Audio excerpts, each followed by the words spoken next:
நம்ம இன்னைக்கு என்ன பார்க்க போறோம் அப்படின்னா, 3 கேரக்டர பத்தி பார்க்க போறோம். இந்த 3 கேரக்டர்ல 2 கேரக்டர் மிகப்பெரிய ஃபெயிலியரான கேரக்டர். ஃபெயிலியர் மட்டும் கிடையாது. மிகப்பெரிய பிரச்சனைய சந்திக்க போற கேரக்டர். அப்படி இல்லன்னா சந்திச்சுக்கிட்டு இருக்கிற கேரக்டர். அதுல ஒரு கேரக்டர பார்த்தீங்கன்னா, ரொம்ப சக்சஸ்ஃபுல்லான, பீஸ்ஃபுல்லான ஒரு கேரக்டர். ரைட். நம்ம ஆரம்பத்துல அந்த 2 மோசமான கேரக்டர பார்க்கலாம். அதில ஃபர்ஸ்ட் கேரக்டர் பார்க்கலாம். இவரு எப்படியாப்பட்ட ஆளு அப்படின்னு நீங்க பார்த்தீங்கன்னா, இவர்கிட்ட போய் ஏதாவது உண்மைய நீங்க சொன்னீங்க அப்படின்னா, ஃபர்ஸ்ட் இவரு என்ன பண்ணுவாரு அப்படின்னு பார்த்தீங்கன்னா, சொல்ற உண்மைய இவரு ஏத்துக்கிற மாட்டாரு. நம்ம சொல்ற உண்மைய இவரு பொய் அப்படின்னு சொல்லுவாரு. அத்தோட நிறுத்திக்கிற மாட்டாரு. இவரு என்ன பண்ணுவாருன்னா, நம்ம சொல்ற உண்மைய பொய்ன்னு சொல்ற அதே சமயத்தில, அவருக்கு பக்கத்தில இருக்கிற ஆட்கள் கிட்டயும் நம்ம சொல்ற உண்மைய பொய்ன்னு நிரூபிச்சு பிரச்சாரம் பண்ணுவாரு. ரைட். இது எப்படி நடக்குதுன்னு பார்க்கலாம். உதாரணத்துக்கு, ஒரு குடிகாரன் இருக்கிறான்னு வைங்களேன். ரைட்டா? அதாவது மிகப்பெரிய குடிகாரன் கிடையாது. இப்ப தான் ஃபர்ஸ்ட் ஸ்டேஜ், செகண்ட் ஸ்டேஜ்ல இருக்கிற ஒரு குடிகாரன். நம்ம போய் அவர்கிட்ட உண்மைய சொல்றோம் இல்லையா? "எப்பா நீ குடிக்கிறது நல்லது கிடையாது.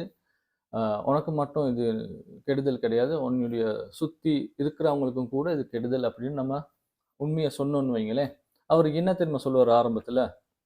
நம்ம சொல்றத அவரு பொய்ன்னு வாதாடுவாரு.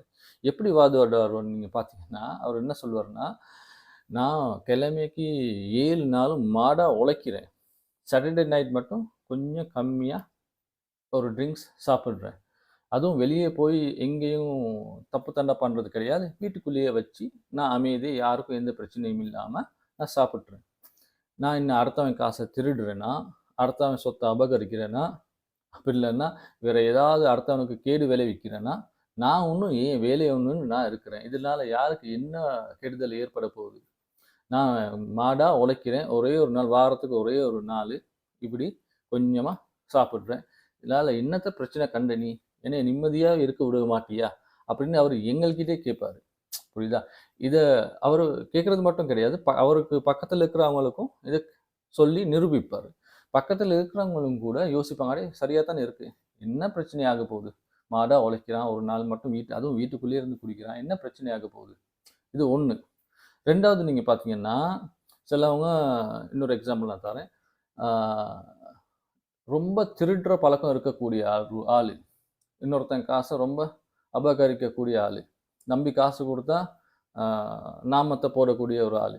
இவர்கிட்ட போய் "ஏன்பா நீ இப்படி ஏமாத்துற?" அப்படின்னு நம்ம உண்மைய சொன்னோம் அப்படின்னா, அவரு ஆரம்பத்துல ஏத்துக்கவே மாட்டாரு. நம்ம சொல்றது பொய் அப்படின்னு சொல்லிருவாரு. எப்படி சொல்லுவாரு நீங்க பார்த்தீங்கன்னா, நான் ஏமாத்தினேன் தான். நான் இல்லன்னு சொல்லல.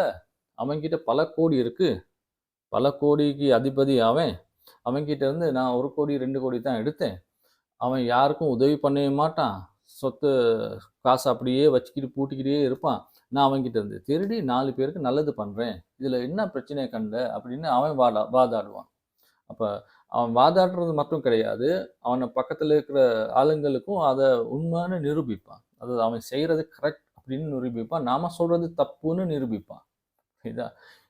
இது இது ஃபர்ஸ்ட் கேரக்டருக்கு இருக்கக்கூடிய அந்த குணங்கள். அதே நேரத்துல இதெல்லாம் தப்பு தண்டா பண்ற ஆளுங்க. அதே சமயத்துல இதே கேரக்டர்ல அடங்கக்கூடிய ஆளுங்க தான் தப்பு தண்டா பண்ற ஆளுங்கள வரவேற்கக்கூடிய ஆளுங்க. அதாவது ஒரு பொண்ணுக்கு மாப்பிள்ளை பார்த்துக்கிட்டு இருக்கும்போது, இவங்களுக்கு கேள்விப்படுது என்னன்னா, அந்த மாப்பிள்ளை கிட்ட கொஞ்சமா குடிப்பழக்கம் இருக்கு அப்படின்னு.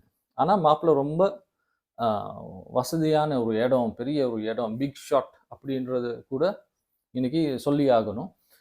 அப்படி இருக்கும்போது மாப்பிள்ளை கிட்ட குடிப்பழக்கம் இருக்குன்னு கேள்விப்படுது. அப்ப இந்த பொண்ணு வீட்டு ஆளுங்க என்ன தெரியுமா சொல்லுவாங்க? இந்த காலத்துல யாரு தான் குடிக்கல? அதாவது இந்த காலத்துல தான் குடிக்கிறதுன்றது டீ, காஃபி சாப்பிடுற மாதிரி ஆகிருச்சே. அவர் பாட்டுக்கு எப்பயாவது குடிச்சிட்டு இருக்க போறாரு. இதனால என்ன பிரச்சனை ஆகப் போகுது? அதெல்லாம் சர்வ சாதாரணமாயிருச்சு. யாரு தான் குடிக்கல அப்படின்னு அவங்க பேசுவாங்க. புரியுதா? இந்த மாதிரி ஆளுங்கலாம் மிகப்பெரிய ஃபெயிலியர்.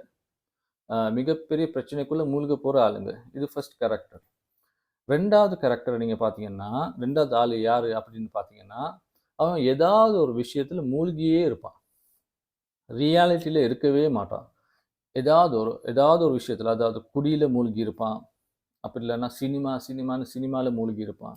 இந்த மூழ்கி இருக்கிறதுல நல்லது, கெட்டது எதுவும் கிடையாது. நல்லதுல மூழ்கி இருந்தாலும் பிரச்சனை தான். கெட்டதுல மூழ்கி இருந்தாலும் பிரச்சனை தான். அதாவது தொழில்னு தொழில்ல மூழ்கி இருக்கிற ஆளுங்களும் ஒரு பிரச்சனை தான். எதுலயுமே நம்மளுக்கு மூழ்கி இருக்க முடியாது. அதாவது நம்ம ஒரு ஒரு இதுக்கு எக்ஸாம்பிள் தரலாம் அப்படின்னு பார்த்தீங்கன்னா, ஒரு பஸ் டிரைவர் எடுத்துக்கிடுங்களேன். அவரு பாயிண்ட் ஏலேருந்து பாயிண்ட் பிக்கு பயணிகள கொண்டு போய் சேர்க்கணும். அவருக்கு எதுலயுமே மூழ்கி இருக்க முடியாது. அவரு டிரைவ் பண்றதுலயே ரெஸ்ட் எடுக்காம மூழ்கி இருந்தா, அதுவும் பிரச்சனை தான். அதே சமயத்துல அவரு வந்து தூக்கத்திலேயே மூழ்கி இருந்தா, அதுவும் பிரச்சனை தான். புரியுதா? அவர் ரெஸ்ட்லயே மூழ்கி இருந்தா, அதுவும் பிரச்சனை தான். எதுலயுமே அவருக்கு மூழ்கி இருக்க முடியாது. நம்மளுக்கும் தான், யாருக்கும் தான் நீங்க எந்த ஒரு விஷயத்திலயும் மூழ்கியே இருக்க முடியாது. மூழ்கி இருந்தா நம்மளுக்கு ரியாலிட்டில என்ன நடக்குதுன்னு புரியாது. நம்ம காலத்து இந்த காலத்து பாஷையில சொல்லணும்னு சொன்னா, அடிக்ட்டாவே இருக்க முடியாது. இந்த 2 கேரக்டரும் மிகப்பெரிய ஃபெயிலியர். அதே நேரத்தில இவங்க எப்படியாப்பட்டவங்கன்னா, சில சமயம் ஒருத்தர்கிட்ட இந்த 2 கேரக்டரிஸ்டிக்ஸும் காணலாம். அப்படி இல்லன்னா, ஒவ்வொருத்தர்கிட்டயும் ஒரு கேரக்டரிஸ்டிக்ஸும் நீங்க பார்க்கலாம். மூழ்கி இருக்கிற நேரத்தில இவங்க மூழ்கி மட்டும் இருக்க மாட்டாங்க. அந்த மூழ்கின இடத்திலேயே ரொம்ப ரசிச்சு விளையாண்டுக்கிட்டு இருப்பாங்க. புரியுதா? அவங்களுக்கு மேல ரியாலிட்டில என்ன நடக்குதுன்னே புரியாது. சோஷியல்ஸ் மீடியால மூழ்கிக்கிட்டே இருப்பாங்க. என்ன நடக்குதுன்னு புரியாது. சினிமால மூழ்கிக்கிட்டே இருப்பாங்க. என்ன நடக்குதுன்னு புரியாது. வேலைன்னு தொழில்லே மூழ்கி இருப்பாங்க. அவங்களுக்கும் என்ன நடக்குதுன்னு புரியாது. எதுலயுமே மூழ்கி இருக்க முடியாது. ரைட். அப்ப 3வது கேரக்டர் சக்சஸ்ஃபுல்லான, பீஸ்ஃபுல்லான கேரக்டர் யாருன்னு அப்படின்னு பார்த்தீங்கன்னா, அவங்ககிட்ட இந்த 2 கேரக்டரிஸ்டிக்ஸும் இருக்காது. அதாவது இந்த ஃபெயிலியர் கிட்ட இருக்கிற இந்த 2 கேரக்டரிஸ்டிக்ஸும் இந்த சக்சஸ்ஃபுல்லான கேரக்டர் கிட்ட இருக்காது. அதே சமயத்துல அவங்க எந்த நேரமும் தன்னைத்தான் பாதுகாத்துக்கிட்டே இருப்பாங்க. எப்படி பாதுகாத்துக்கிட்டு இருப்பாங்க அப்படின்னா, ஒரு நண்பன் இவர இன்வைட் பண்றாரு. அதாவது அவர் பார்ட்டிக்கு இன்வைட் பண்றாரு. அந்த பார்ட்டில தண்ணி, ல எல்லாமே இருக்கு. அதாவது ஆல்கோஹால் சர்வ் பண்ணுவாங்க. எல்லாமே சர்வ் பண்ணுவாங்க. எல்லாம் தப்பு தண்டாவும் அந்த பார்ட்டில நடக்கும். இப்ப இவர இன்வைட் பண்ணும்போது, இவரு குடிப்பழக்கம் இல்லாத ஒரு ஆளு. அப்ப இவருடைய நண்பன் எப்படி இன்வைட் பண்ண போறான் அப்படின்னு பார்த்தீங்கன்னா, "எப்பா நீ குடிக்க போறது கிடையாது. சரி ஓகே. நீ ஜஸ்ட் வந்து சாப்பிட்டுட்டு, சாஃப்ட் ட்ரிங்க்ஸ் சாப்பிட்டுட்டு நீ போயிரு. இதனால உனக்கும் எந்த பிரச்சனையும் கிடையாது" அப்படின்னு. ஆனா இவரு என்ன பண்ணுவாரு அப்படின்னா, "இல்ல, இல்ல. நான் அங்க போயிட்டேன் அப்படின்னா, ஒரு வேளை நான் குடிக்கலாம். அதனால நான் வீட்லயே இருக்கிறது எனக்கு சேஃப். அங்க போறத விட நம்ம இங்க வீட்லயே இருக்கிறது நமக்கு சேஃப். அதே மாதிரி இந்த கேரக்டர் வந்து ஒவ்வொரு விஷயத்திலயும் தன்னைத்தான் பாதுகாத்துக்கிட்டே இருப்பாரு. இந்த மாதிரி கேரக்டர்ஸ் தான் வாழ்க்கையில ரொம்ப சக்சஸ்ஃபுல்லா, பீஸ்ஃபுல்லா இருக்கக்கூடிய கேரக்டர்.